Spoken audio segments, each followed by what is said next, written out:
पितामह भीष्म और भगवान परशुराम का युद्ध क्यों हुआ था? भीष्म राजा शांतनु तथा मां गंगा के पुत्र थे, जिन्होंने आजीवन विवाह न करने की प्रतिज्ञा ली थी। इसलिए उनके पिता की मृत्यु के पश्चात उनकी सौतेली मां सत्यवती के पुत्र विचित्रवीर्य राजा बने। उनकी मां सत्यवती ने विचित्रवीर्य के लिए योग्य कन्या को लाने को कहा। यह आदेश पाकर भीष्म काशी नगरी पहुँचे, जहां अम्बा, अंबिका और अम्बालिका के स्वयंवर की तैयारी चल रही थी। वे तीनों ही काशी की राजकुमारी तथा बहनें थीं। भीष्म ने वहां आए सभी राजाओं को परास्त कर दिया तथा तीनों राजकुमारियों का अपहरण करके हस्तिनापुर ले आए। वहां लाकर उन्होंने तीनों राजकुमारियों को मां सत्यवती के सामने प्रस्तुत कर दिया। तब राजकुमारी अम्बा ने भीष्म के सामने याचना की कि वह सौबल देश के राजा शाल्व से प्रेम करती है तथा वे भी उससे प्रेम करते हैं। वे उस स्वयंवर में भी आए थे, किंतु भीष्म ने सभी राजाओं समेत शाल्व को भी पराजित कर दिया था।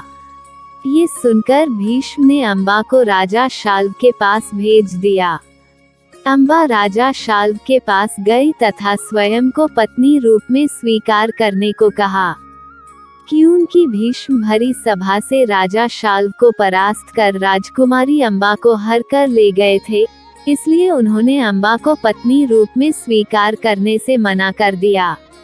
निराश होकर अम्बा पुनः हस्तिनापुर लौट आई और राजा विचित्रवीर्य के सामने विवाह का प्रस्ताव रखा। तब राजा विचित्रवीर्य ने भी उससे विवाह करने से मना कर दिया। हताश अम्बा ने भीष्म से विवाह करने का प्रस्ताव रखा, लेकिन भीष्म ने अपनी प्रतिज्ञा याद दिलाते हुए उससे विवाह करने से मना कर दिया।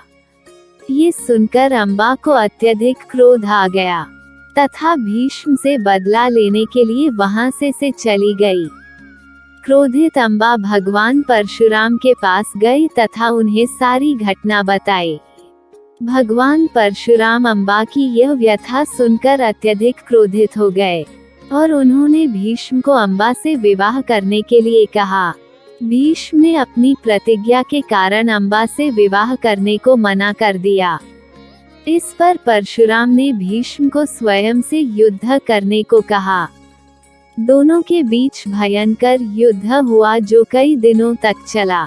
क्योंकि परशुराम भगवान विष्णु का रूप थे तथा भीष्म को इच्छा मृत्यु का वरदान प्राप्त था, इसलिए इस युद्ध में कोई भी पराजित नहीं हो सका।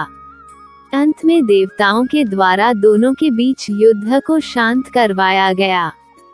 तब परशुराम ने अम्बा से कहा कि वे अपनी संपूर्ण शक्ति लगा चुके हैं, लेकिन भीष्म को पराजित करने में वे असमर्थ हैं, इसलिए अब वे उसकी सहायता नहीं कर सकते।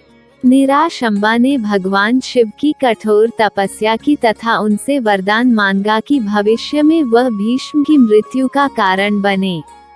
भगवान शिव के वरदान से अम्बा अगले जन्म में शिखंडी के रूप में जन्मी तथा महाभारत के युद्ध में भीष्म की मृत्यु का कारण बनी।